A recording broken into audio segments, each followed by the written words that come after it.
नव्या बचपन से ही बहुत जिद्दी थी। बिन माँ की बच्ची थी, इसलिए सब लोग उसे संभालते थे।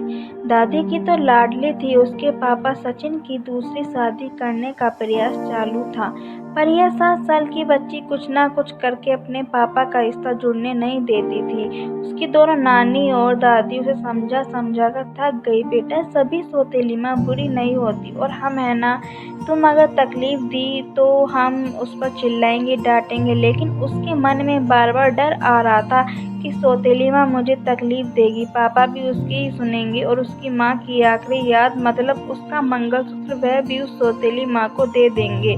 ऐसे उसे लगता था। सभी को टेंशन हो रहा था कि उसे कैसे समझाएं। उसकी माँ, मतलब सुनीता, एक एक्सीडेंट में 2 साल इस दुनिया से चली गई। तब से लेकर अब तक उस बच्ची को सभी संभालते थे, पर उसकी यह जिद ज्यादा थी। कैसे बताएं अब इसे। उसकी दादी ने उसके ही मौसेरे भाई की लड़की पसंद कर ली थी। उसकी भी शादी होकर तलाक हो गया था, और उसे एक लड़का भी था, पर यह बच्ची सुनने को तैयार ही नहीं थी।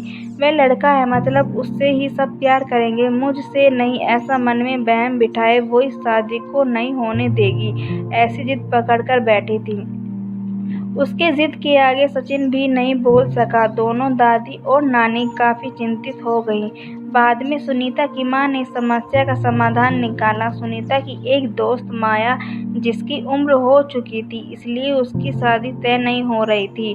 उसके घर जाकर नानी ने सब हकीकत बताई। वह सब सुनने और समझने के बाद भी माया शादी के लिए तैयार हो गई। इस वजह से दोनों नानी और दादी भी काफी खुश हो गए। अब सचिन क्या कहता है, इसकी उनको चिंता हो रही थी। खुद सास ही बोल रही थी, इसलिए जमाई तैयार हो गया। लड़की को मिलने के लिए सचिन ने माया से मिलने का तय किया। मुलाकात के दिन सचिन ने माया से कहा कि मैं सिर्फ नव्या के भविष्य के लिए और अपनी माँ की इच्छा के लिए तैयार हुआ हूँ। मेरी तरफ से बाकी कोई भी उम्मीद मत करो। ये सुनते ही बहुत बुरा लगा माया को, पर कितने दिन घरवालों के ताने सुनूं, इसलिए माया तैयार हो गई और शादी भी हो गई। उसके घर की परिस्थिति इतनी अच्छी नहीं थी, उस वजह से उसके माँ बाप ने माया को कोई भी जेवर नहीं दिए, और नव्या ने अपनी माँ का मंगलसूत्र भी नहीं देने दिया। बाद में सुनीता की माँ ने माया की माँ बनकर सब कुछ किया। नव्या माया को बहुत परेशान करती थी, और सौतेली माँ ऐसे ही पुकारा करती थी। उसे माया थोड़ा सा डांटती या उसे समझाने का प्रयास करती, तब जानबूझकर झूठ मूठ कर रोने लगती थी। माया 2 महीने में ही पूरी तरह हताश हो गई। दोनों दादी और नानी को पहले ही सब कुछ पता था। इस वजह से माया को वह कुछ नहीं बोलती थी। वह उल्टा उसे बोलती थी कि मारोगी भी तो चलेगा। पर सचिन को यह सब सहन नहीं होता था। जब परिस्थिति हाथ से निकलने लगी तो माया ने उसकी सहेली को, जो कि एक स्कूल टीचर थी, उसके साथ मिलकर एक प्लान बनाया, और सचिन को असली परिस्थिति का सच का पता चले, इसलिए नव्या के ड्रामों का वीडियोस बनाकर उसे दिखाया। पहले माया को ही गलत समझने वाला सचिन सारी सच्चाई से अवगत हुआ, और उसने उन दोनों को धन्यवाद किया। प्यार से नव्या को समझाया कि इसके आगे तुम्हें माया के साथ अच्छा बर्ताव करना होगा, उसकी सब बातें सुननी होंगी। हालांकि नव्या ने काफी तमाशा किया, पर उसकी साइड लेने वाला कोई भी नहीं है, ये उसे समझ में आ गया। उसको माया पर बहुत गुस्सा आता था। माया उसे बहुत समझाती थी। धीरे धीरे माया और सचिन का रिश्ता भी सुधार रहा था, पर पति पत्नी जैसा रिश्ता उनमें नहीं था, और वो सचिन ने उसे पहले ही बता दिया था। माया को बहुत बुरा लगता था। उसने अपनी इच्छाएं अपने मन में ही दबा दी। नव्या को उसने सौतेलापन कभी भी नहीं दिखाया, पर नव्या मात्र उसके साथ झगड़ा ही करती थी। धीरे धीरे नव्या बड़ी होती गई। सचिन हमेशा काम के लिए बाहर रहता था। माया नव्या के लिए हमेशा तत्पर रहती थी। उसने नव्या को बहुत प्यार से समझाने की कोशिश की, पर माया को हमेशा असफलता मिली। उसमें सचिन की माँ हमेशा बीमार रहती थी। उनकी वह देखभाल करती थी। उन्होंने एक बार माया को बुलाकर बताया, मुझे बहुत चिंता होती थी इस नव्या की, पर अभी नहीं होती। तुम हो ना, अभी मेरा कुछ भी हो जाए चलेगा, पर तुम्हारे लिए मुझे बहुत बुरा लगता है। जिस बच्ची के लिए तुम इतना करती हो, उसे कीमत ही नहीं है। तभी माया मुस्कान के साथ बोली, नव्या को देखते हुए बोली, उसने मुझे हमेशा गलत ही समझा, हमेशा की तरह। नव्या ने माया से बहुत झगड़ा किया। सचिन के घर पर आते ही उसको सब झूठ बताया, पर उसने भी नव्या को ही सुनाया। गुस्से से नव्या ने खाना भी नहीं खाया। माया ने भी खाना खाया नहीं। नव्या को समझाने के लिए गई तो माया ने कहा, मुझे तुम्हारी माँ की जगह नहीं चाहिए। उसकी आखिरी निशानी मतलब उसका मंगलसूत्र भी नहीं चाहिए। मुझे सिर्फ तुम माँ बोलकर पुकार लो। मेरे लिए उससे बड़ा कोई पुरस्कार नहीं होगा। जिस दिन तुम ऐसा करोगी, उस दिन मुझे ममता का गहना मिल जाएगा। वही मेरा पहला गहना होगा। पर नव्या सुनेगी तब ना। जैसा था वैसा ही सब चालू रहा। कई दिनों बाद दादी की तबीयत बिगड़ी। उन्होंने सचिन को बुलाया और कहा, माया बहुत अच्छी लड़की है, वह कभी भी भेदभाव नहीं करेगी। तुम उसको अपनी पत्नी की तरह स्वीकार कर लो। उसकी भी कोई उम्मीद होगी तुमसे, वह पूरा करो। ये आखिरी शब्द बोलकर दादी चल बसी। सचिन को तो जैसे माँ के वह सब कान में गूंज रहे थे। महीना हो गया, तब भी वही शब्दों का विचार करके गैलरी में शांत बैठा था। उतने में माया ने खाना खाने के लिए आ रहे हैं ना, ऐसा बोलकर बुलाने आई। सचिन का सब्र का बांध टूट गया।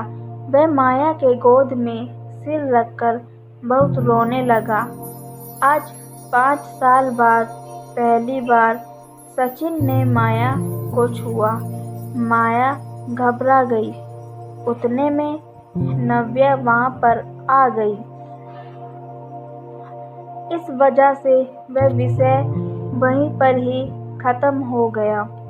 कई दिनों बाद वापस सब नॉर्मल हो गया।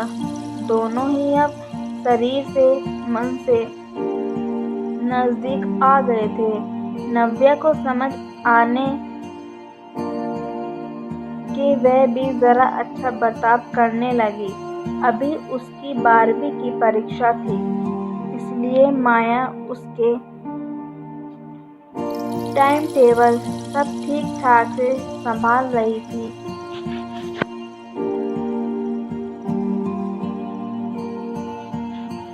कुल मिलाकर सब अच्छा चल रहा था। ऐसे में उनकी खुशियों को नजर लग गई।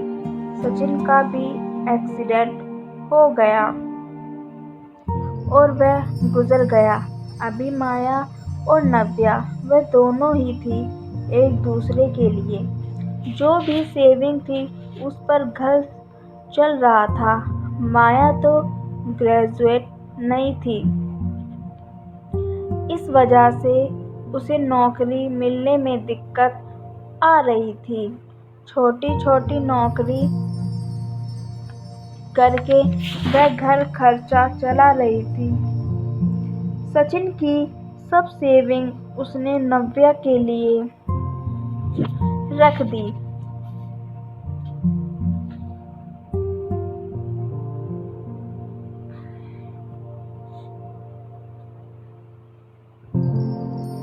अब नव्या को प्यार हो गया था सुशांत नाम के लड़के से। इस वजह से माया ने उनका प्रेम विवाह करने का सोचा। सब लोग अच्छे हैं, नव्या भी खुश रहेगी, ऐसा उसे विश्वास था। पर सुशांत की मां खड़ूस थी। सचिन के जाने के बाद उनकी परिस्थिति भी अच्छी नहीं थी।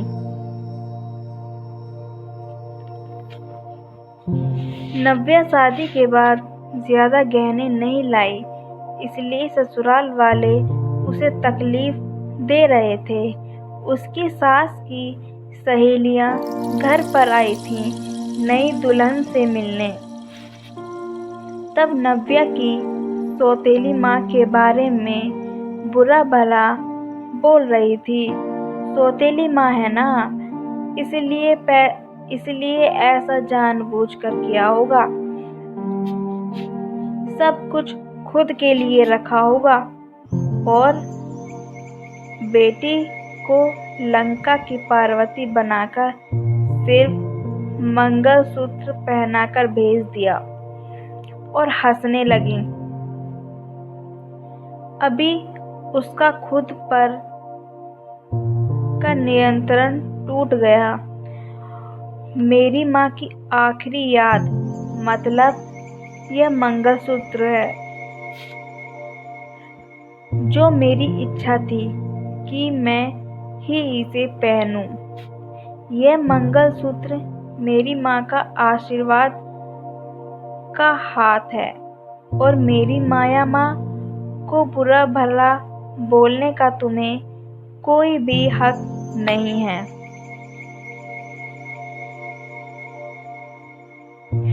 आज वह है इसलिए मैं हूँ। उन्होंने मुझे अच्छे संस्कार दिए, डिसिप्लिन सिखाया, संयम और बड़ों का सम्मान। यह सब बातें कोई भी उम्मीद ना रखते हुए सिखाया।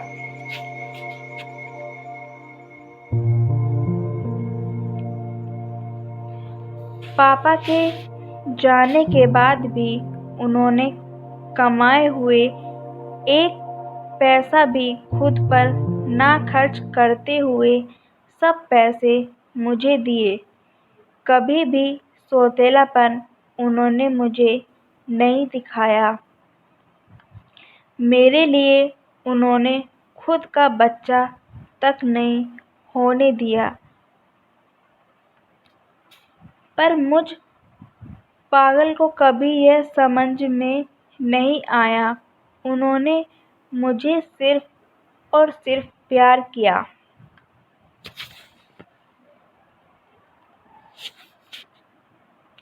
मुझमें उन्हें एक ही चीज चाहिए थी, जो मैं कभी नहीं दे पाई। सब औरतें एकदम सोच में पड़ गईं कि आखिर वह कौन सा चीज चाहिए थी।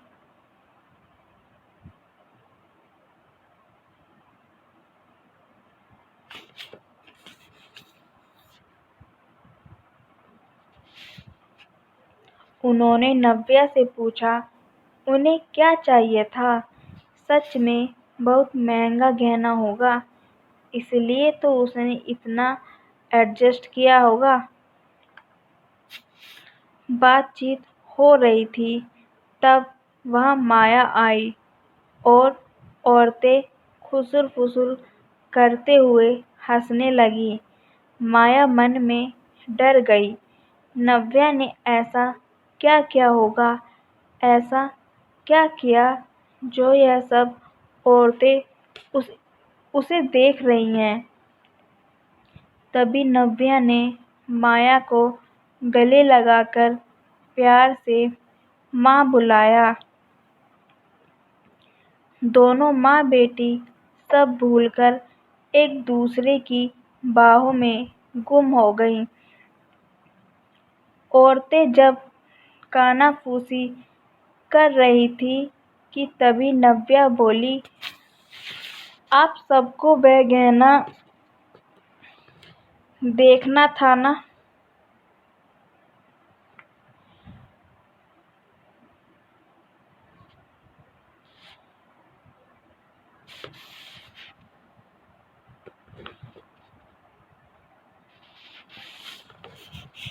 यही माँ बुलाकर ममता का गहना उसे चाहिए था। माया को तो रोना आ रहा था। दोनों सचिन और दादी के फोटो के सामने खड़े रहकर उनको हाथ जोड़कर खड़े थे। नव्या ने उनसे माफ़ी मांगी और माँ को कभी खुद से कभी दूर नहीं करूँगी ऐसा वचन दिया।